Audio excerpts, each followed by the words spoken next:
Hi hello welcome to master key academy. Master key അക്കാദമിയുടെ പുതിയൊരു വീഡിയോയിലേക്ക് എല്ലാവർക്കും സ്വാഗതം. It's me Vishnu Ashok.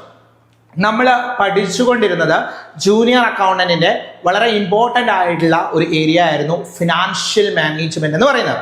അപ്പൊ ഈ ഒരു ഏരിയയിൽ നിന്ന് വരാൻ സാധ്യതയുള്ള കുറച്ചധികം MCQs ആണ് നമ്മൾ ഇന്ന് ഡിസ്കസ് ചെയ്യുന്നത്.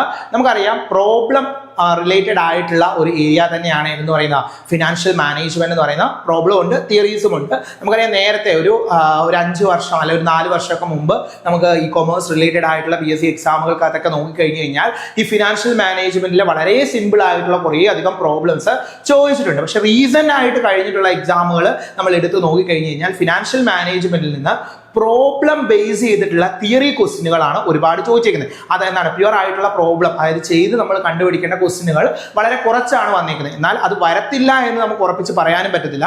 അതുകൊണ്ട് തന്നെ ഈ ഏരിയയിൽ നിന്ന് വരാൻ സാധ്യതയുള്ള എല്ലാ പ്രോബ്ലവും നമ്മൾ എന്ത് ചെയ്യണം, ചെയ്ത് പഠിക്കാനായിട്ട് ശ്രമിക്കണം. അതായത് ഇപ്പോൾ കോസ്റ്റ് ഓഫ് ക്യാപിറ്റൽ ആയിക്കോട്ടെ, അല്ലെങ്കിൽ എന്താണ് ഇൻവെസ്റ്റ്മെന്റ് അപ്രൈസൽ ടെക്നിക്സുകളായിക്കോട്ടെ, NPV, IRR, pay back period, അങ്ങനെയുള്ള എന്താണ് ആ ഏരിയയിൽ നിന്നൊക്കെ വരാൻ സാധ്യതയുള്ള MCQs നമ്മൾ എന്ത് ചെയ്യണം, വർക്കൗട്ട് ചെയ്ത് കൃത്യമായിട്ട് പഠിച്ച് പോകണം. ഓക്കെ ആണല്ലോ, സെറ്റ് അല്ലേ? അപ്പൊ ഫിനാൻഷ്യൽ മാനേജ്മെന്റുമായി ബന്ധപ്പെട്ട് വരാൻ സാധ്യതയുള്ള കുറച്ചധികം MCQsകളാണ് ഞാൻ ഇന്ന് നിങ്ങളെ പരിചയപ്പെടുത്തുന്നത്. കൺസിസ്റ്റന്റ് ആയിട്ട് പഠിക്കണം കേട്ടോ. ഒരു വീഡിയോ കണ്ടു കഴിഞ്ഞാൽ ആ വീഡിയോയ്ക്കകത്ത് പറഞ്ഞിരിക്കുന്ന ഏരിയകളെല്ലാം നിങ്ങൾ എന്ത് ചെയ്യാൻ ശ്രമിക്കണം, പഠിച്ചെടുക്കാനായിട്ട് ശ്രമിക്കണം. നിങ്ങൾക്ക് ഒരു MCQs ചെയ്യുമ്പോൾ ആ MCQs നിങ്ങൾക്ക് ചെയ്യാൻ പറ്റുന്നില്ല, ആ ഒരു ക്വസ്റ്റ്യന് ആൻസർ ചെയ്യാൻ നിങ്ങൾക്ക് പറ്റുന്നില്ല എന്ന് മനസ്സിലായി കഴിഞ്ഞാൽ നിങ്ങൾ ആ ഏരിയ എന്തില്ല, ആ ഏരിയയെ പറ്റി നിങ്ങൾക്ക് കൃത്യമായിട്ടുള്ള ഒരു ധാരണ ഇല്ല എന്ന് തന്നെയാണ് അതിനർത്ഥം. അപ്പൊ നിങ്ങൾ എന്ത് ചെയ്യുക, അത് ആ ഒരു ഏരിയ എടുത്ത് പുസ്തകം എടുത്ത് വെച്ചിട്ട് ടെസ്റ്റ് എടുത്ത് വെച്ചിട്ട് കൃത്യമായിട്ട് പഠിക്കുക. അത് കഴിഞ്ഞ് വീണ്ടും വന്ന ആ MCQs വർക്കൗട്ട് ചെയ്യാനായിട്ടും ശ്രമിക്കണം. നമ്മളുടെ കുട്ടികളെ സംബന്ധിച്ചുള്ള നമ്മൾ ഒരു പർട്ടിക്കുലർ ആയിട്ടുള്ള ഏരിയാസ് ഫുള്ളായിട്ട് പഠിപ്പിച്ചതിന് ശേഷമാണ് അവരെ കൊണ്ട് എന്ത് ചെയ്യുന്നത്, ആ ഒരു MCQs വർക്കൗട്ട് ചെയ്യുന്നത്. അതുകൊണ്ട് തന്നെ അവർക്ക് കൃത്യമായിട്ട് ചെയ്യാനായിട്ട് സാധിക്കും. അപ്പൊ നമ്മുടെ പുതിയ ബാച്ച് ഉടൻ തന്നെ സ്റ്റാർട്ട് ചെയ്യുന്നുണ്ട്. നമ്മുടെ പുതിയ കുറെ 2 ബാച്ച് 3 ബാച്ചോളം നമ്മളുടെ റണ്ണ് ചെയ്യുന്നുണ്ട്. അപ്പൊ ഈ ബാച്ചിലൊക്കെ ജോയിൻ ചെയ്യാനായിട്ട് താല്പര്യമുള്ള ആളുകൾ നമ്മളുടെ കോൺടാക്ട് നമ്പറിൽ എന്ത് ചെയ്യുക, ബന്ധപ്പെടുക. ഓക്കെ, എനിവേ നമ്മൾ സ്റ്റാർട്ട് ചെയ്യുകയാണ്. നമ്മൾ ഫിനാൻഷ്യൽ മാനേജ്മെന്റുമായി ബന്ധപ്പെട്ട് വന്നിട്ടുള്ള കുറച്ച് ക്വസ്റ്റ്യനുകളാണ് പരിചയപ്പെടുത്തുന്നത്. ആദ്യത്തെ ക്വസ്റ്റ്യൻ വായിച്ചു നോക്കിയേ. ആദ്യത്തെ ക്വസ്റ്റ്യൻ എന്താണ് പറഞ്ഞേക്കുന്നത്?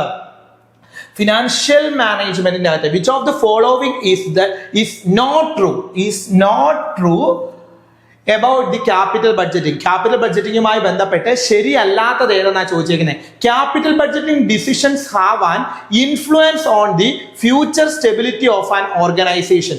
ഒരു ഓർഗനൈസേഷന്റെ ഫ്യൂച്ചറിലുള്ള സ്റ്റെബിലിറ്റിയെ ഇൻഫ്ലുവൻസ് ചെയ്യുന്ന ഒന്നാണ് ക്യാപിറ്റൽ ബഡ്ജറ്റിംഗ്. ശരിയാണല്ലേ? Capital budgeting decision includes investment to expand the business. Capital budgeting ഡിസിഷനകത്ത് എന്താണ് വരുന്ന ഒന്നാണ് എന്ന് പറയുന്നത് ഇൻവെസ്റ്റ്മെന്റ് ടു എക്സ്പാൻഡ് ദ ബിസിനസിനെ എക്സ്പാൻഡ് ചെയ്യാനായിട്ട്. നമുക്കറിയാമല്ലേ, നമ്മൾ ഇൻവെസ്റ്റ്മെന്റ് ഡിസിഷനകത്ത് പഠിക്കുന്നുണ്ട് ക്യാപിറ്റൽ ബഡ്ജറ്റിംഗ്, അതുപോലെ തന്നെ എന്താണ് വർക്കിംഗ് ക്യാപിറ്റൽ മാനേജ്മെന്റ് ഒക്കെ പഠിക്കുന്നുണ്ട്. സോ ഇത് എന്തിനു വേണ്ടിയാണ്? ബിസിനസിന്റെ എക്സ്പാൻഷന് വേണ്ടി തന്നെയാണ് ക്യാപിറ്റൽ ബഡ്ജറ്റിംഗ് ഡിസിഷൻ യൂസ് ചെയ്യുന്നത്. സോ അതും എന്താണ്, ശരിയായിട്ടുള്ളതാണ്. Capital budgeting decisions are of the irreversible നേച്ചറിലുള്ളത് തന്നെയാണ്, അതും ശരിയാണ്. And sunk cost is a part of. ആണോ? സങ്ക് കോസ്റ്റ് എന്ന് പറയുന്നത് എന്താണ്? ഒട്ടും ഇറലവന്റ് ആയിട്ടുള്ള കോസ്റ്റ് ആണ്. അത് ഏതിന്റെ പാർട്ടാണോ? ക്യാപിറ്റൽ ബഡ്ജറ്റിംഗിന്റെ പാർട്ടാണോ? അല്ല. സോ ഇവിടെ നോട്ട് ട്രൂ എന്ന് ചോദിക്കുന്നതുകൊണ്ട് തന്നെ ആൻസർ ഏതാ മക്കളെ വരുന്നത്? ഓപ്ഷൻ ഡി ആണ് വരുന്നത് അല്ലെ? ഓപ്ഷൻ ഡി ആണ് വരുന്നത്. ക്യാപിറ്റൽ ബഡ്ജറ്റിംഗ് എന്ന് പറഞ്ഞു കഴിഞ്ഞാൽ involves evaluating and selecting the long term investment project that affects the future of the organization. ഓർഗനൈസേഷന്റെ ഫ്യൂച്ചറിനെ ഇൻഫ്ലുവൻസ് ചെയ്യുന്ന അല്ലെ ഫ്യൂച്ചറിലേക്ക് ഗ്രോത്ത് ഉണ്ടാകുന്ന രീതിയിലുള്ള ലോങ് ടൈം ഇൻവെസ്റ്റ്മെന്റുകളെ, ലോങ് ടൈം പ്രൊജക്ടുകളെ സെലക്ട് ചെയ്യുന്നതാണ് എന്ത് പറയുന്നത്? ക്യാപിറ്റൽ ബഡ്ജറ്റിംഗ് എന്ന് പറയുന്നത്. This decision influence the future stability of the organization as they involves the significant expenditure and long time commitment അല്ലെ? നമുക്കറിയാം നമ്മളൊരു പർട്ടിക്കുലർ ആയിട്ടുള്ള ഇൻവെസ്റ്റ്മെന്റിന്മേൽ ഇൻവെസ്റ്റ് ചെയ്യുമ്പോൾ, അല്ലെങ്കിൽ നമ്മളൊരു ലോങ് ടൈമിലേക്ക് ഇൻവെസ്റ്റ് ചെയ്യുമ്പോൾ അത് നമ്മുടെ ഫ്യൂച്ചറിനെ അഫക്ട് ചെയ്യുന്ന ഒന്നാണ്. അതുകൊണ്ട് തന്നെ നമ്മൾ കൃത്യമായിട്ട് മനസ്സിലാക്കിയിട്ട് വേണം ഇൻവെസ്റ്റ് ചെയ്യാനായിട്ട്. The capital budgeting decision often involves the investment to expand the business. Capital budgeting decision എന്ന് പറയുന്നത് എന്തുമായിട്ട് ബന്ധപ്പെട്ടിരിക്കുന്നതാണ്? ബിസിനസിന്റെ എക്സ്പാൻഷനുമായിട്ട് ബന്ധപ്പെട്ടിരിക്കുന്നതാണ്. Such as purchasing new machinery, എന്താണ് launching a new product tax, ഇതൊക്കെ എന്താണ് എൻറ്ററിങ് എ ന്യൂ മാർക്കറ്റ്, ഇതൊക്കെ എന്തുമായിട്ട് റിലേറ്റ് ചെയ്ത് നിൽക്കുന്നതാണ്? ക്യാപിറ്റൽ ബഡ്ജറ്റിംഗുമായിട്ട് റിലേറ്റ് ചെയ്ത് നിൽക്കുന്നതാണ്. Such decisions are generally irreversible or difficult to reverse because it is involves the large or fixed investment. നമുക്കറിയാം irreversible നേച്ചറിലുള്ളതാണ്, ഒരുപാട് ഹ്യൂജ് ആയിട്ടുള്ള ഇൻവെസ്റ്റ്മെന്റ് ആവശ്യമായിട്ടുള്ളതാണ്. അതുകൊണ്ട് തന്നെ നമ്മൾ വളരെ ശ്രദ്ധിച്ച് വേണം ഇതിൽ ഡിസിഷൻ എടുക്കാനായിട്ട്. ആൻഡ് സങ്ക് കോസ്റ്റ് എന്ന് പറയുന്നത് is not considered in capital budgeting decision. Sunk cost are cost that have already been incurred and cannot be recovered. Already incur ആയതും നമുക്ക് റിക്വയർ ചെയ്തെടുക്കാൻ പറ്റാത്തതുമായിട്ടുള്ള ഒന്നാണ് എന്ന് പറയുന്നത് സങ്ക് കോസ്റ്റ് എന്ന് പറയുന്നത്. അത് ക്യാപിറ്റൽ ബഡ്ജറ്റിംഗിൽ നമ്മൾ കൺസിഡർ ചെയ്യത്തില്ല. Capital budgeting focusing only on relevant future cash inflow and cost that will be affected by the decision. അപ്പൊ റെലവന്റ് ആയിട്ടുള്ള ക്യാഷ് ഫ്ലോയും കോസ്റ്റും ഒക്കെയാണ് നമ്മൾ കൺസിഡർ ചെയ്യുന്നത്. അത് നമ്മളുടെ ഡിസിഷനെ അഫക്ട് ചെയ്യുന്നുണ്ടോ എന്നുള്ള രീതിയിൽ. അതായത് including the sunk cost would distract to analyze, so they do not charge regardless of the decision made. നമ്മൾ ഡിസിഷൻ എടുക്കുമ്പോൾ കൺസിഡർ ചെയ്യുന്ന ഒന്നല്ല ഏതെന്ന് പറയുന്നത് സങ്ക് കോസ്റ്റ് എന്ന് പറയുന്നത്. സോ ഓപ്ഷൻ ഏതാണ്? ഓപ്ഷൻ ഡി ആണ് ആൻസർ. അടുത്ത ക്വസ്റ്റ്യൻ നോക്കിയേ, which of the from the below mentioned the items which are financial asset. ഇവിടെ താഴെ ലിസ്റ്റ് ചെയ്തേക്കുന്നവയിൽ ഫിനാൻഷ്യൽ അസറ്റ് ഏതാണെന്നാണ് ചോദിച്ചേക്കുന്നത്. മിഷൻ ഒരു ഫിനാൻഷ്യൽ അസറ്റ് ആണോ? ഒരു ഫിസിക്കൽ അസറ്റ് ആണ് അല്ലെ? അപ്പൊ സോ അത് അല്ല. അടുത്തത് നോക്കിയേ, ബോണ്ട് സ്റ്റോക്കും ഫിനാൻഷ്യൽ അസറ്റ് അല്ലേ? സ്റ്റോക്ക് എന്ന് പറയുന്നത് എന്താ നമ്മൾ ഇവിടെ ഉദ്ദേശിക്കുന്നത്? ഷെയർ, ഡിബഞ്ചർ അങ്ങനെയൊക്കെ ഉള്ളതാ. ബോണ്ടും സ്റ്റോക്കും എന്താണ്? നമ്മളുടെ ഫിനാൻഷ്യൽ അസറ്റ് ആണ്. So B and C, option D ആണ് ആൻസർ ആയിട്ട് വരുന്നത്. മെഷീൻ എന്ന് പറയുന്നത് എന്താണ്? ഫിസിക്കൽ അസറ്റ് ആണ് ഓർ ഫിക്സഡ് അസറ്റ് ആണ്, not a financial asset. And financial asset because they are represent a claim on the future cash inflow of the issuer. Bond എന്ന് പറയുന്നത് എന്താണ്? ഒരു ഫിനാൻഷ്യൽ അസറ്റ് ആണ്. സ്റ്റോക്ക് എന്ന് പറയുന്നത് എന്താണ്? ഒരു ഫിനാൻഷ്യൽ അസറ്റ് ആണ്. They represent the ownership in the company. കമ്പനിയുടെ ഓണർഷിപ്പിനെ റെപ്രസെന്റ് ചെയ്യുന്ന ഒന്ന് തന്നെയാണ് സ്റ്റോക്ക് എന്ന് പറയുന്നത്. സോ ബോണ്ടും സ്റ്റോക്കുമാണ് ഇവിടെ ഫിനാൻഷ്യൽ അസറ്റ്. ആൻസർ വരുന്ന ഓപ്ഷൻ ഡി ആണ്. അടുത്ത നോക്കിയേ, a company has a current ratio. കമ്പനിയുടെ കറന്റ് റേഷ്യോ തന്നേക്കാണ്. എത്രയാണ്? 2:1 ആണ് കമ്പനിയുടെ current ratio. And current liability തന്നേക്കാണ്. എത്രയാണ് കറന്റ് ലൈബിലിറ്റി തന്നേക്കുന്നത്? 2 lakh. What is the current asset? നമുക്കറിയാം കറന്റ് റേഷ്യോ എന്ന് പറഞ്ഞു കഴിഞ്ഞാൽ നമ്മൾ എങ്ങനെയാണ് കണ്ടുപിടിക്കുന്നത്? Current assets divided by current liability. ഇവിടെ കറന്റ് റേഷ്യോ തന്നിട്ടുണ്ട് 2, കറന്റ് അസറ്റ് തന്നിട്ടില്ല, കറന്റ് ലൈബിലിറ്റി തന്നിട്ടുണ്ട്. എത്രയാണ്? 2 lakh. സോ നമുക്കിവിടെ എന്ത് ചെയ്താൽ മതി? സബ്സ്റ്റിറ്റ്യൂട്ട് ചെയ്താൽ പോരെ? എത്രയാണ് ആൻസർ വരുന്നത്? എത്രയാണ് മക്കളെ ആൻസർ വരുന്നത്? 4 lakh എന്ന ആൻസർ വന്നു. 4 lakh എന്ന ആൻസർ വന്നു. ക്ലിയർ ആയോ? മനസ്സിലായോ? കറന്റ് റേഷ്യോ എന്ന് പറഞ്ഞാൽ എന്താണ്? Current assets divided by current liability ആണ് ഏതെന്ന് പറയുന്നത് കറന്റ് റേഷ്യോ എന്ന് പറയുന്നത്. So current assets divided by 2 lakh അല്ലെ? നമുക്ക് ചെയ്താൽ മതി. 2 = current assets divided by 2 lakh. So multiply ചെയ്യുമ്പോൾ ആൻസർ കിട്ടും. അടുത്ത നോക്കിയേ, കമ്പനീസ് നെറ്റ് ഇൻകം. കമ്പനിയുടെ നെറ്റ് ഇൻകം തന്നിട്ടുണ്ട്. എത്രയാണ് നെറ്റ് ഇൻകം എന്ന് പറയുന്നത്? 6 lakh ആണ്. And has 3 lakh outstanding shares. Outstanding shares എത്രയാണ്? 3 lakh. What is EPS? വളരെ സിമ്പിൾ ക്വസ്റ്റ്യൻ. EPS കണ്ടുപിടിക്കാനുള്ള ഇക്വേഷൻ എന്തായിരുന്നു? Net income divided by number of shares outstanding. Net income എത്രയാണ്?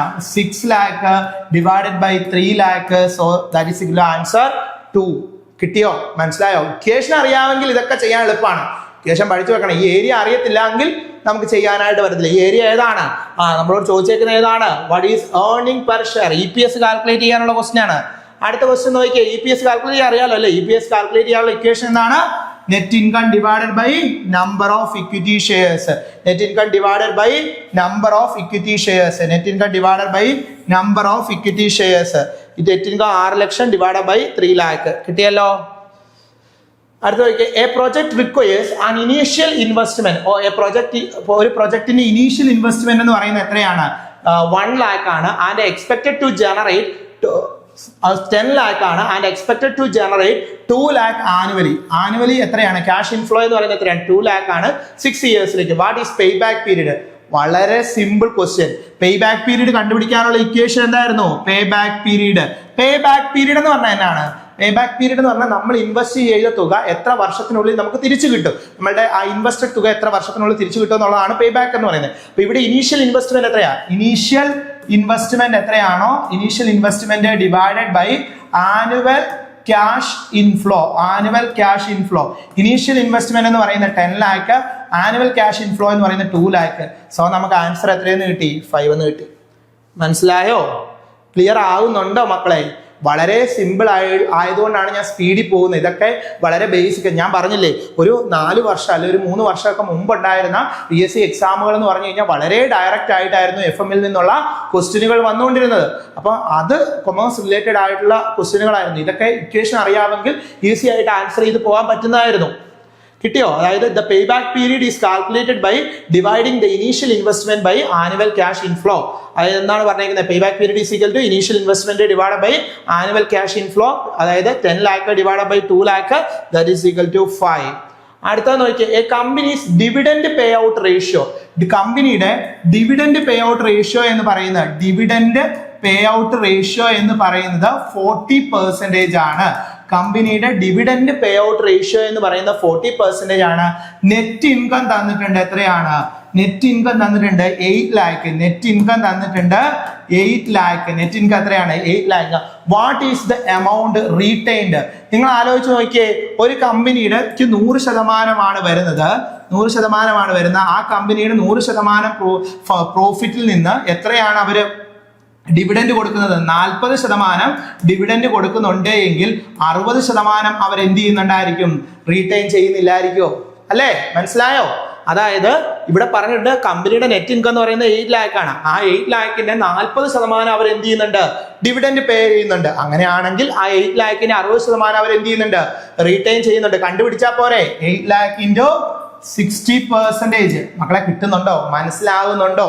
വളരെ സിമ്പിൾ ആണ്.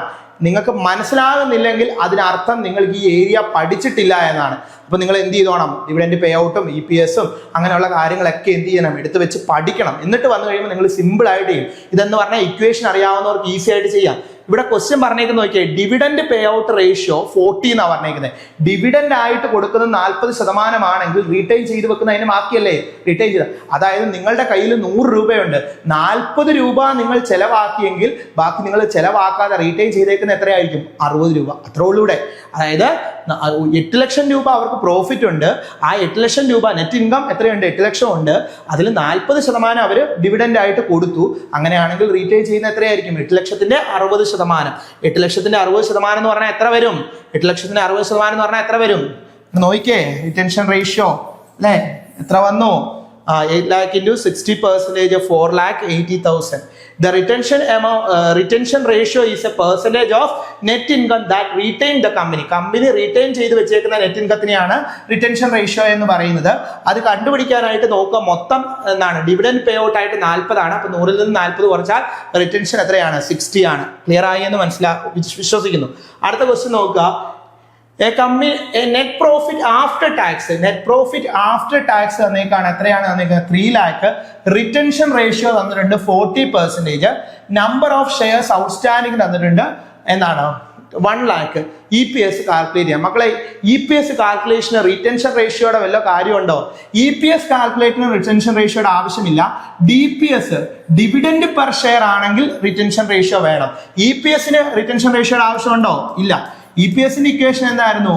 Net income divided by number of shares outstanding അല്ലെ. Net income എത്രയാണ് തന്നേക്കുന്നത്? നെറ്റ് പ്രോഫിറ്റ് ആഫ്റ്റർ ടാക്സ് അല്ലെ net income. Net profit after tax എന്ന് പറയുന്നത് എത്രയാണ്? 3 lakh divided by 1 lakh. So എത്രയെന്ന് കിട്ടി? ഓപ്ഷൻ എ 3 എന്ന് കിട്ടി. മനസ്സിലായോ? അതായത് calculate the earning per share calculate ചെയ്യാനുള്ള ഇക്വേഷൻ എന്താണ്? Net profit after tax divided by number of equity share outstanding. Net profit after tax എന്ന് പറയുന്നത് 3 lakh ആണ്. Number of equity shares outstanding എന്ന് പറയുന്നത് 1 lakh ആണ്. First we substitute the given value in the formula. ഫോർമുലയിലേക്ക് നമ്മൾ substitute ചെയ്യുക. അതായത് EPS കണ്ടുപിടിക്കാനായിട്ട് 3 lakh divided by 1 lakh that is equal to 3 എന്ന് കിട്ടി. അതായത് റിട്ടൻഷൻ റേഷ്യോയ്ക്ക് എവിടെ പ്രാധാന്യമില്ല? Retention ratio in the case of not directly relevant to EPS കാൽക്കുലേഷന് പ്രാധാന്യമില്ല. മനസ്സിലാക്കണം. അടുത്ത ക്വസ്റ്റ്യൻ നോക്കിയേ. The net profit after tax. Net profit after tax തന്നിട്ടുണ്ട് അല്ലെ. നെറ്റ് പ്രോഫിറ്റ് തന്നിട്ടുണ്ട് എത്രയാണ്? 3 lakh. And the retention ratio തന്നിട്ടുണ്ട് എത്രയാണ്? 40%. ആൻഡ് ദെൻ നമ്മളോട് പറഞ്ഞേക്കാണ് ഇക്വിറ്റി ഷെയർ ഔട്ട്സ്റ്റാൻഡിങ് തന്നിട്ടുണ്ട്. ഇക്വിറ്റി ഷെയർ ഔട്ട്സ്റ്റാൻഡിങ് തന്നിട്ടുണ്ട് അല്ലെ. ഇക്വിറ്റി ഷെയർ ഔട്ട്സ്റ്റാൻഡിങ് തന്നിട്ടുണ്ട് 1 lakh. What is DPS? ഞാൻ പറഞ്ഞില്ലേ DPS കാൽക്കുലേറ്റ് ചെയ്യുമ്പോൾ നമുക്ക് റിട്ടൻഷൻ റേഷ്യോയ്ക്ക് ആവശ്യമുണ്ട്. ഇവിടെ നോക്കുക, നമുക്കറിയാം നമുക്ക് നെറ്റ് പ്രോഫിറ്റ് എത്ര ഉണ്ടായിരുന്നു? 3 lakh ഉണ്ട്. അതിൽ 40% അവർ എന്ത് ചെയ്യുന്നുണ്ട്? റീറ്റെയിൻ ചെയ്യുന്നുണ്ട്. 40% റീറ്റെയിൻ ചെയ്യുന്നുണ്ട് എങ്കിൽ, നേരത്തെ ഒരു ക്വസ്റ്റ്യനകത്ത് നമ്മൾ കണ്ടതാ, 40% റീറ്റെയിൻ ചെയ്യുന്നുണ്ടെങ്കിൽ അവർ പേ ഓഫ് ചെയ്യുന്ന എത്ര ശതമാനമായിരിക്കും? ഡിവിഡൻഡ് ആയിട്ട് കൊടുക്കുന്നത് എത്ര ശതമാനമായിരിക്കും? 60% അല്ലേ. അപ്പം 3 lakhന്റെ 60% ആയിരിക്കും ഏതെന്ന് പറയുന്നത്? നമ്മളുടെ ഡിവിഡൻഡ് എന്ന് പറയുന്നത് ആണല്ലോ. അപ്പൊ ഡിവിഡൻഡ് കിട്ടിക്കഴിഞ്ഞു കഴിഞ്ഞാൽ നമുക്ക് എളുപ്പമല്ലേ? Dividend divide by number of equity share outstanding ചെയ്ത് കഴിഞ്ഞാൽ ആൻസർ ആയി. അപ്പൊ നമുക്ക് നോക്കാം എങ്ങനെയാ ചെയ്യുന്നതെന്ന്. ഇവിടെ നോക്കിയേ എന്താ പറയുന്നത്? To calculate the dividend per share we first found out determine the total amount of dividend. നമുക്ക് ആദ്യം എന്ത് കണ്ടുപിടിക്കണം? ടോട്ടൽ എമൗണ്ട് ഓഫ് ഡിവിഡൻഡ് കണ്ടുപിടിക്കണം. അത് കണ്ടുപിടിക്കാനായിട്ട് നോക്കിയേ നെറ്റ് പ്രോഫിറ്റ് ആഫ്റ്റർ ടാക്സ് എത്ര തന്നിട്ടുണ്ട്? 3 lakh തന്നിട്ടുണ്ട്. റിറ്റൻഷൻ റേഷ്യോ 40% ഉണ്ട്. Number of equity share outstanding 1 lakh ഉണ്ട്. Let find out the dividend pay out ratio. Dividend pay out ratio എന്ന് പറഞ്ഞാൽ 1 മൈനസ് റിറ്റൻഷൻ റേഷ്യോ, 1 മൈനസ് അല്ലെങ്കിൽ 100 minus retention ratio. Retention ratio എത്രയാ? 40. So നമുക്ക് dividend pay out ratio കിട്ടി 60%. Dividend pay out ratio എത്രയാണ്? 60%. Dividend pay out ratio 60% കിട്ടിക്കഴിഞ്ഞാൽ total dividend കണ്ടുപിടിക്കാൻ net profit after tax into dividend pay out ratio. Net profit after tax എത്രയായിരുന്നു? 3 lakh. ക്വസ്റ്റിനകത്ത് തന്നിട്ടില്ലായിരുന്നോ? 3 lakh. 3 lakh into 60%. 3 lakh into 60% അല്ലെങ്കിൽ 60 divide by 100. അപ്പൊ നമുക്ക് എത്രയെന്ന് കിട്ടി? 1,80,000. അപ്പൊ 1,80,000 ആണ് ഡിവിഡൻഡ്. ഡിവിഡൻഡ് കിട്ടിക്കഴിഞ്ഞാൽ നമുക്ക് DPS കണ്ടുപിടിക്കത്തില്ലേ? DPS കണ്ടുപിടിക്കാനുള്ള ഇക്വേഷൻ എന്താ? Total dividend. ടോട്ടൽ ഡിവിഡൻഡ് എത്രയാ? 1,80,000 divide by number of equity share outstanding. Number of equity share outstanding എത്രയായിരുന്നു? 1 lakh. 1 lakh കൊണ്ട് ചെയ്യുമ്പോൾ 1.80. ആൻസർ എത്രയാണ് വന്നത്? 1.80. ആൻസർ കിട്ടിയ മനസ്സിലായോ? ക്ലിയർ ആയോ? ക്ലിയർ ആയോ മക്കളെ? വളരെ സിമ്പിൾ ക്വസ്റ്റ്യൻ ആണ്. വളരെ സിമ്പിൾ ക്വസ്റ്റ്യൻ ആണ്. അറിയാൻ മേലാത്തവര് ഒന്നുകൂടി സ്ലോ ചെയ്ത് അത് കണ്ട് പഠിക്കണം കേട്ടോ. അടുത്ത ക്വസ്റ്റ്യൻ ആണ്, if an investment gross at an annual rate 8% and approximately how many years it will be take into double investment using the rule 72.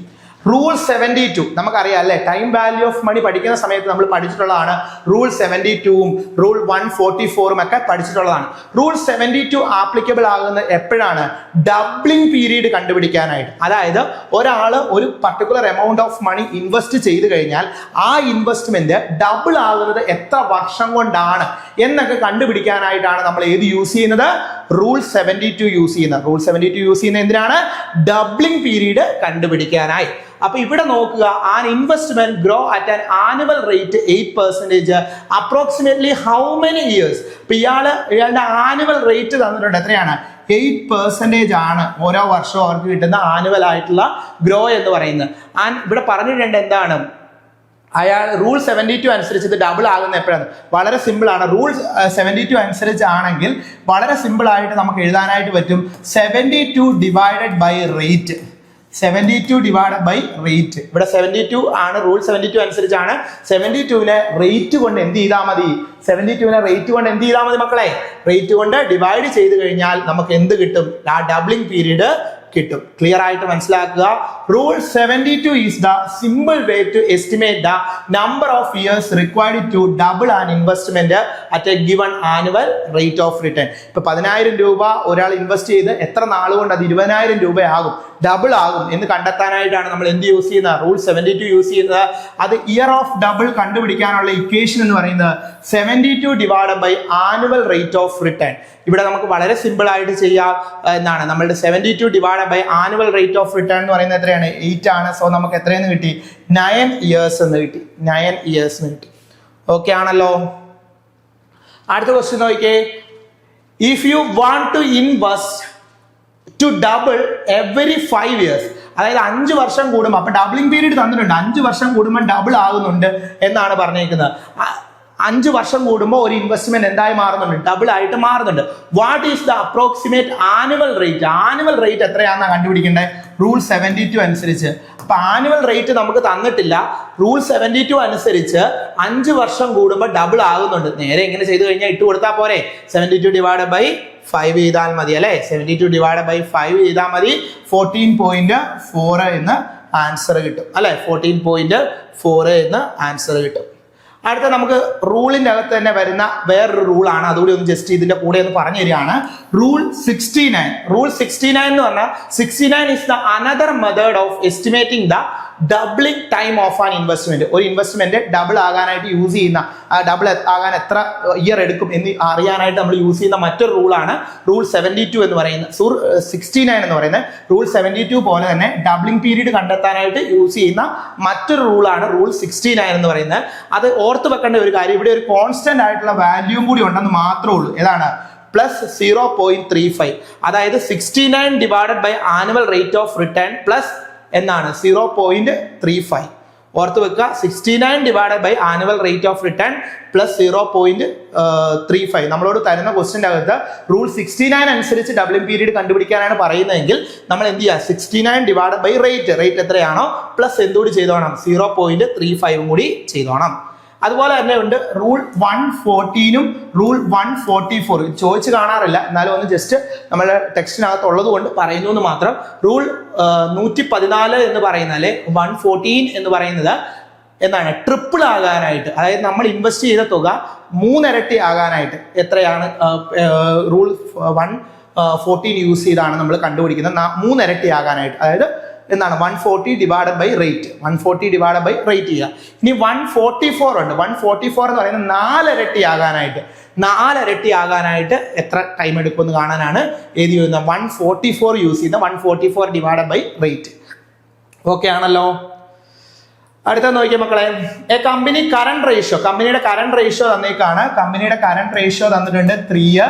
And current asset തന്നിട്ടുണ്ട്. കറണ്ട് അസറ്റ് തന്നിട്ടുണ്ട് എത്രയാണ്? 9 lakh. കറണ്ട് ലൈബിലിറ്റി കണ്ടുപിടിക്കാനാണ് പറഞ്ഞിരിക്കുന്നത്.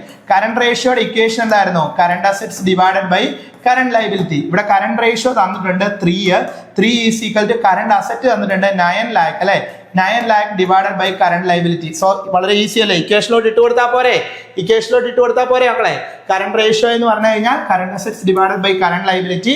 ഇവിടെ എന്താണ്? Current ratio 3:1 എന്ന് പറഞ്ഞിട്ടുണ്ട്. So നമുക്ക് 3 is equal to 9 lakh divided by current liability എന്ന് പറയുന്നു. സോ 9 lakh ഡിവൈഡഡ് ബൈ 3 എത്രയെന്ന് കിട്ടി?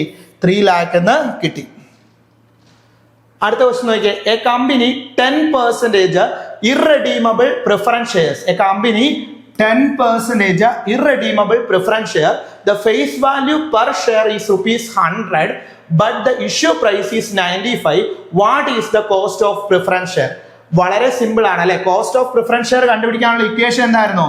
കോസ്റ്റ് ഓഫ് പ്രിഫറൻസ് ഷെയർ കണ്ടുപിടിക്കാനുള്ള ഇക്വേഷൻ എന്തായിരുന്നു? DP divided by NP into 100. DP dividend per share. Dividend എത്രയാ വരുന്നത്? ഡിവിഡൻഡ് വളരെ ഈസിയാണ്. ഇവിടെ നമുക്ക് വേണമെങ്കിൽ എന്ത് ചെയ്താൽ മതി? 10 ഡിവൈഡഡ് ബൈ നെറ്റ് പ്രൊസീഡ്സ് എത്രയാ വരുന്നത്? എത്ര രൂപയ്ക്കാണ് ഇഷ്യൂ ചെയ്തേക്കുന്നത്? കോസ്റ്റ് വല്ലതും പറഞ്ഞിട്ടുണ്ടോ? 95 ആണ്. 100 രൂപ വിലയുള്ളതായിരുന്നു. എത്ര രൂപയ്ക്കാണ് ഇഷ്യൂ ചെയ്തേക്കുന്നത്? 95 10 ഡിവൈഡഡ് ബൈ 95 ഇൻറ്റു 100 ചെയ്താൽ നമുക്ക് ആൻസർ കിട്ടും. അല്ലെങ്കിൽ ഏത് രീതിയിലേക്ക് പോവുക? നമുക്ക് എത്രയാണ് ഇക്വിറ്റി? 10 ഡിവൈഡഡ് ബൈ, നമുക്ക് നമ്പർ ഓഫ് ഷെയർസ് വന്നിട്ടില്ല. സോ ഇങ്ങനെ തന്നെ ചെയ്താൽ മതി അല്ലേ. എത്ര ആൻസർ വരുന്നത്? വളരെ സിമ്പിൾ ആണ്. 10 ഡിവൈഡഡ് ബൈ 95 ഇൻറ്റു 100, 10.53 അല്ലെ. Annual dividend divided by issue price into 100. Annual dividend divided by issue price into 100. അടുത്ത ക്വസ്റ്റ്യൻ നോക്കിയേ, എ കമ്പനി ഇഷ്യൂ. വളരെ ഇമ്പോർട്ടൻ്റ് ആയിട്ടുള്ള ഒരു ക്വസ്റ്റ്യൻ ആണ്.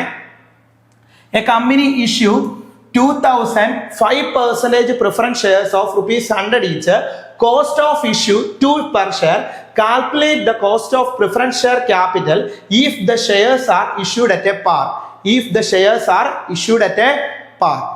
അപ്പം വളരെ സിമ്പിൾ ആയിട്ട് നിങ്ങൾ മനസ്സിലാക്കി വെക്കുക. എ കമ്പനി ഇഷ്യൂ ചെയ്തേക്കുന്ന എത്രയാണ്? 20,000 ഇക്വിറ്റി ഷെയർസ് ആണ്. ഒരു ഷെയറിന്റെ വാല്യൂ എത്രയാണ്? 100 രൂപയാണ്.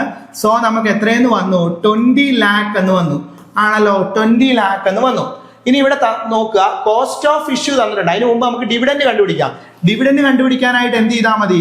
20 lakh ഇൻറ്റു 5% എത്രയെന്ന് വന്നു? 1 lakh എന്ന് വന്നു. അപ്പൊ നമുക്ക് ഡിവിഡൻഡ് കിട്ടി, ടോട്ടൽ ഡിവിഡൻഡ് 1 lakh എന്ന് കിട്ടി. അതായത് ഇനി നമുക്ക് എന്ത് കണ്ടുപിടിക്കണം? നെറ്റ് പ്രൊസീഡ്സ് കണ്ടുപിടിക്കണം അല്ലേ? നെറ്റ് പ്രൊസീഡ്സ് കണ്ടുപിടിക്കാനായിട്ട് നമ്മൾ നോക്കിയാൽ എത്രയാണ്? 2 lakh 100 രൂപയായിരുന്നു ഫേസ് വാല്യൂ, 2 രൂപ എന്തുണ്ട്? കോസ്റ്റ് ആയിട്ടുണ്ട്. Calculate the preference shares if the shares are issued at പാറിൽ തന്നെയാണ് ഇഷ്യൂ ചെയ്തേക്കുന്നത്. എത്ര രൂപയ്ക്ക് തന്നെ ഇഷ്യൂ ചെയ്തേക്കുന്നത്? 100 രൂപയ്ക്ക് തന്നെയാണ് അത് ഇഷ്യൂ ചെയ്തേക്കുന്നത്. അപ്പം 100 രൂപയ്ക്ക് ഇഷ്യൂ ചെയ്താലും കോസ്റ്റ് എത്രയുണ്ട്? 2 രൂപയുണ്ട്. കോസ്റ്റ് 2 രൂപ പോയി കഴിഞ്ഞാൽ പിന്നെ എത്രയേ ഉള്ളൂ? 98 ഉള്ളൂ അല്ലെ? കോസ്റ്റ് കുറയ്ക്കണ്ടേ? അപ്പൊ എങ്ങനെ വരും? 2 lakh into 98 അല്ലെ? 2 lakh into 98 അല്ലെങ്കിൽ 2 lakh into 100 ചെയ്യുക. എന്നിട്ട് 2 lakh അല്ല 20,000 അല്ലേ? 20,000 into എന്താണ് 98 ചെയ്യുക, അല്ലെങ്കിൽ 20,000 into 100 ചെയ്തിട്ട് 20,000 into 2 എന്ത് ചെയ്യുക? ഇതിൽ നിന്ന് കുറയ്ക്കുക. വളരെ സിമ്പിൾ ആണ്. ദേ ഇവിടെ നോക്കിയേ, നമുക്ക് ഡി പി നമ്മൾ കണ്ടുപിടിച്ചിരുന്നു. എങ്ങനെയാ ഡി പി കണ്ടുപിടിച്ചിരുന്നത്? 20,000 into എത്രയായിരുന്നു? 100 അല്ലെ? 20,000 into 100 20 lakh എന്ന് നമുക്ക് കിട്ടി. ആ 20 lakhന്റെ 5% എടുത്തപ്പോ നമുക്ക് എന്ത് കിട്ടി? ഡി പി കിട്ടി. എത്രയെന്ന് കിട്ടി? 1 lakh എന്ന് കിട്ടി. ഇനി divided by net proceeds N B നമുക്ക് കണ്ടുപിടിക്കണം. നെറ്റ് പ്രൊസീഡ്സ് എന്ന് പറയുന്നത് എത്രയാണ്? 20,000 into 100 അപ്പൊ എത്രയെന്ന് കിട്ടി? 20 lakh കിട്ടി. മൈനസ് കോസ്റ്റ് എത്രയുണ്ട്? 20,000 into 2 അതാണ് 40,000. അത് കുറച്ചു. അപ്പൊ എത്രയാണ്? 1 lakh ഡിവൈഡഡ് ബൈ 1,96,000 into 100 5.1% എന്ന് കിട്ടി. വളരെ സിമ്പിൾ ആയിട്ട് ചെയ്യാൻ പറ്റി. അല്ലെങ്കിൽ വേറൊരു മെത്തേഡ് ഉണ്ട്. നമ്മളുടെ എന്താണ് ഇഷ്യൂ പ്രൈസ് എന്ന് പറയുന്നത് എത്രയാണ്? 100 ആണ്. നമ്മളുടെ കോസ്റ്റ് എന്ന് പറയുന്നത് എത്രയാണ്? 2 ആണ്. സോ നമുക്ക് നെറ്റ് പ്രൊസീഡ്സ് കണ്ടുപിടിക്കാൻ കോസ്റ്റ് കുറച്ചാൽ പോലെ. ഇപ്പൊ എത്രയാണ്? 98 എന്ന് കിട്ടി. സോ നമ്മളുടെ എത്രയാണ്? ഡിവിഡൻഡ് ആയിട്ടുള്ള 5 ഡിവൈഡഡ് ബൈ 98 into 100 ചെയ്താലും ആൻസർ കിട്ടും. മനസ്സിലായോ മക്കളെ? മനസ്സിലായില്ലെങ്കിൽ ക്ലിയർ ആയിട്ട് ഒന്നുകൂടി എന്ത് ചെയ്തോണം? റിപ്പീറ്റ് ചെയ്ത് കാണുക. ഈ ഏരിയ പഠിച്ചു കഴിഞ്ഞാൽ ഈസി ആയിട്ട് ചെയ്യാൻ പറ്റും. ഇവിടെ ഈ ക്വസ്റ്റ്യൻ നോക്കിയേ, കമ്പനി ഇഷ്യൂ ചെയ്തേക്കുന്നത് എത്രയാണ്?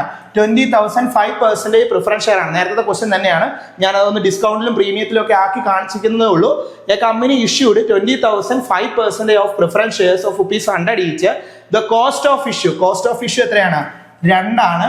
Calculate the preference share capital if the shares are issued at A premium. അപ്പൊ ഇവിടെ നോക്കുക, നമുക്ക് ഡി പി കണ്ടുപിടിക്കാം. ഡി പി കണ്ടുപിടിക്കാനായിട്ട് എന്ത് ചെയ്യുക? 20,000 into 100 ഫേസ് വാല്യൂ 100 അല്ലേ? സോ നമുക്ക് എത്രയെന്ന് കിട്ടി? 20 lakh എന്ന് കിട്ടി. ഇനി നമുക്ക് എന്ത് കണ്ടുപിടിക്കണം? ഡി പി അല്ലേ കണ്ടുപിടിക്കണ്ടേ? 20 lakhന്റെ 5% ആണ് ഡി പി. ഡി പി എത്രയെന്ന് വന്നു? 1 lakh എന്ന് വന്നു. 1 lakh എന്ന് വന്നു.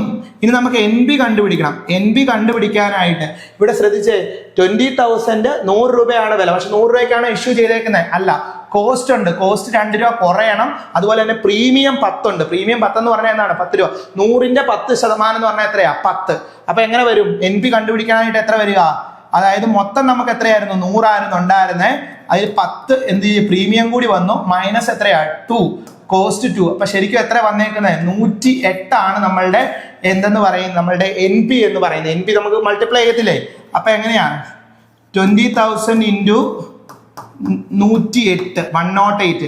അല്ലെങ്കിൽ വേറൊരു രീതി ചെയ്യാം. ഈ 108ന് ഇങ്ങനെ ചെയ്യാം. 20,000 into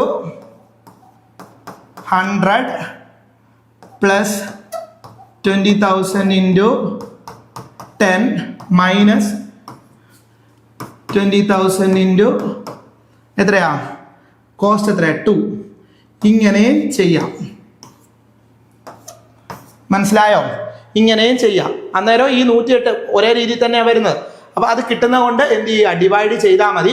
അല്ലെങ്കിൽ വളരെ സിമ്പിൾ ആയിട്ട് എത്ര ചെയ്യുക? 5 ഡിവൈഡഡ് ബൈ 5 ആണ് ഡിവിഡൻഡ്. നമുക്ക് എത്ര കിട്ടുന്നത്? 108 into 100 ചെയ്താൽ നമുക്ക് ആൻസർ കിട്ടും. വളരെ സിമ്പിൾ ആണ്. ഇവിടെ നോക്കുക, എത്രയാ വന്നേക്കുന്നത്? ഡി പി നമ്മൾ കണ്ടുപിടിച്ചു. എത്രയാണ്? 1 lakh. എൻ ബി കണ്ടുപിടിക്കാനായിട്ട് ആദ്യം എന്ത് ചെയ്തു? 20,000 into ഫേസ് വാല്യൂ ആയിട്ടുള്ള 100 പ്ലസ് എത്രയാണ്? 20,000 into പ്രീമിയം ആയിട്ടുള്ള 10 മൈനസ് എന്താണ്? 20,000 into കോസ്റ്റ് ആയിട്ടുള്ള 2. അത് ചെയ്തപ്പോൾ നെറ്റ് പ്രൊസീഡ്സ് കിട്ടി. അതായത് വെച്ച് ഡിവൈഡ് ചെയ്തപ്പോഴത്തേക്കിന് 4.63 എന്ന് കിട്ടി.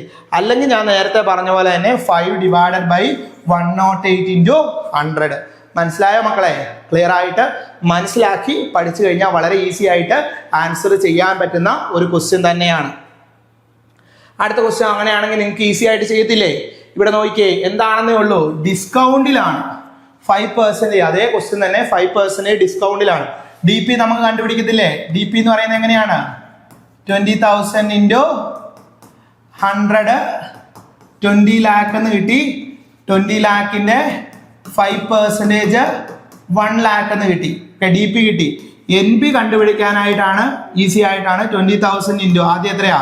20,000 ഇൻറ്റു 100 അല്ലെ? 20,000 ഇൻറ്റു 100 പ്ലസ് ആണോ? ഇവിടെ എന്തായാലും വന്നേക്കുന്നത് ഡിസ്കൗണ്ട് അല്ലേ? ഡിസ്കൗണ്ട് വരുമ്പോൾ പ്ലസ് വരുമോ? ഇല്ല, മൈനസ് ആണ്. 20,000 ഇൻറ്റു എത്രയാ? 5% അല്ല, അപ്പൊ 5 മൈനസ് എന്തോടി കോസ്റ്റും കൂടി കുറയത്തില്ലേ? 20,000 ഇൻറ്റു കോസ്റ്റ് എത്രയാ? 2. ഇതെല്ലാം കൂടി കുറയുന്നതായിരിക്കും നെറ്റ് പ്രൊസീഡ്സ് എന്ന് പറയുന്നത്. എന്നിട്ട് അത് വന്നിട്ട് ഡിവൈഡ് ചെയ്താൽ മതി. അത് തന്നെയാണ്. അല്ലെങ്കിൽ നമുക്ക് ഈസി ആയിട്ട് എഴുതാം 5 ഡിവൈഡഡ് ബൈ 100ൽ നിന്ന് 5 കുറഞ്ഞു, അപ്പൊ 95. പിന്നെ കോസ്റ്റ് കൂടി കുറഞ്ഞു 2, 93. അപ്പൊ 5 ഡിവൈഡഡ് ബൈ 93 ഇൻറ്റു 100. അങ്ങനെ ചെയ്താലും നമുക്ക് ആൻസർ കിട്ടും. വളരെ സിമ്പിൾ ആണ്. ഇത് കണ്ടോ, 1 lakh നമ്മുടെ ഡി പി എന്ന് പറയുന്ന 1 lakh കിട്ടി. എന്താണ് 20 lakh ഏതാണ്? 20,000 ഇൻറ്റു 100 പിന്നെ minus 20,000 into 5 minus 20,000 into 2 into 100 ചെയ്ത് കഴിയുമ്പോൾ നമുക്ക് 5.38 എന്ന് കിട്ടി. അല്ലെങ്കിൽ അതേപോലെ തന്നെ നമ്മൾ നേരത്തെ ചെയ്ത പോലെ തന്നെ 5 ഡിവൈഡഡ് ബൈ 93 ഇൻറ്റു 100. വളരെ സിമ്പിൾ ആണ് മനസ്സിലാക്കി പഠിക്കുന്ന ആളുകൾക്ക്. ഓക്കെ ആണല്ലോ? കൃത്യമായി മനസ്സിലായല്ലോ? ഓക്കെ അല്ലേ? നമുക്ക് ഈ കോസ്റ്റ് ഓഫ് ഷോർട്ട് ടൈം ഡെപ്റ്റ് ഒന്ന് പറഞ്ഞുതരാം. The formula of the calculation of cost of short time ഡെപ്റ്റ് KD is equal to R into 1 minus T എന്നുള്ളതാണ് equation. Cost of short time ഡെപ്റ്റ് വരുമ്പോഴത്തേക്കിന് KD എന്ന് പറയുന്ന കോസ്റ്റ് ഓഫ് ഡെപ്റ്റ് ആണ്, R എന്ന് പറയുന്ന റേറ്റ് ഓഫ് ഇൻട്രസ്റ്റ് ആണ്, T എന്ന് പറയുന്ന ടാക്സ് റേറ്റ് ആണ്. Firm raises the short time loan. Short time loan എത്രയാണ്? 10% ആണ്. ഇൻട്രസ്റ്റ് റേറ്റ് തന്നിട്ടുണ്ട്. ഇൻട്രസ്റ്റ് ഓൺ റിന്യൂവൽ ബേസിസിലാണ്. ആൻഡ് ദെൻ എന്താണ് റേറ്റ് ഓഫ് ടാക്സേഷൻ വന്നിട്ടുണ്ട് 40%. കാൽക്കുലേറ്റ് ദ കോസ്റ്റ് ഓഫ് ഡെപ്റ്റ്. നേരെ ഇക്വേഷനോട് ഇട്ട് കൊടുത്താൽ പോരെ? ഇക്വേഷൻ എന്തായിരുന്നു?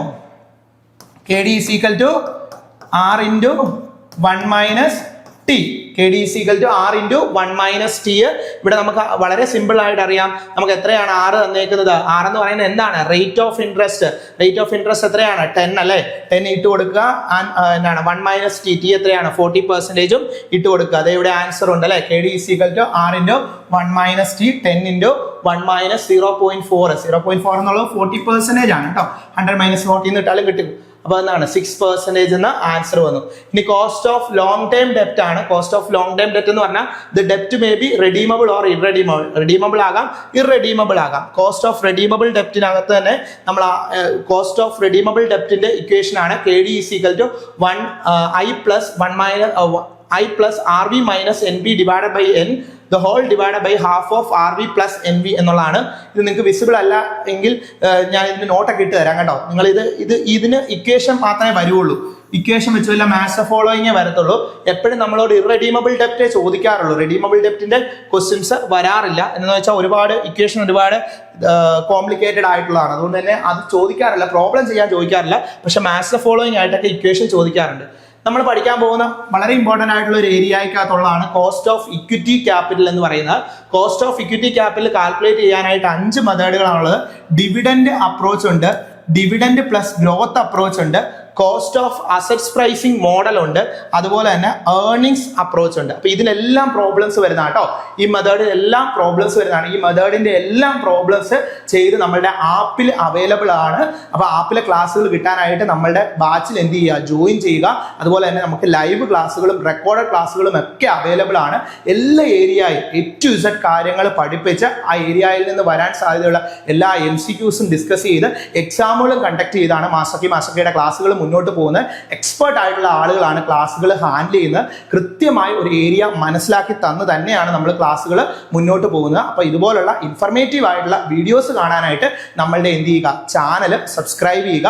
ക്ലാസ്സിൽ ജോയിൻ ചെയ്യാൻ താല്പര്യമുള്ളവർ താഴെ കാണുന്ന നമ്പറിൽ എന്ത് ചെയ്യുക? കോൺടാക്ട് ചെയ്യുക. നിങ്ങൾക്ക് എന്തെങ്കിലുമൊക്കെ സജഷൻസ് ഉണ്ടെങ്കിൽ, അതായത് ഒരു പർട്ടിക്കുലർ ഏരിയയുടെ ക്ലാസ് ആയിട്ട് എടുത്ത് വേണം എന്നുണ്ടെങ്കിൽ അത് സജസ്റ്റ് ചെയ്യാം. അതുപോലെ തന്നെ എന്താണ് നിങ്ങൾക്ക് ഒരു പർട്ടിക്കുലർ ഏരിയയുടെ MCQs ഡിസ്കഷൻ വേണമെങ്കിൽ അത് സജസ്റ്റ് ചെയ്യാം. അതുപോലെ ക്ലാസ്സിന്റെ അഭിപ്രായങ്ങളൊക്കെ നിങ്ങൾക്ക് എന്ത് ചെയ്യാം, താഴെ കമൻറ്റ് ചെയ്യാം. അതിനനുസരിച്ച് മാറ്റങ്ങളുമായിട്ട് നമ്മൾ വീണ്ടും വരുന്നതായിരിക്കും. അപ്പം നിങ്ങളുടെ വിലയേറിയ അഭിപ്രായങ്ങളൊക്കെ നിങ്ങൾ എന്ത് ചെയ്യുക, താഴെ കമൻറ്റ് ബോക്സിൽ അറിയിക്കുക. എന്തെങ്കിലും സജഷൻസ് ഉണ്ടെങ്കിലും അറിയിക്കുക. ഇതുപോലുള്ള ഇൻഫർമേറ്റീവ് ആയിട്ടുള്ള വീഡിയോസിനായിട്ട് നമ്മുടെ ചാനൽ എന്ത് ചെയ്യുക, സബ്സ്ക്രൈബ് ചെയ്ത് വെക്കുക. മറ്റൊരു വീഡിയോയിൽ കാണാം. It's me Vishnu Ashok. Thank you.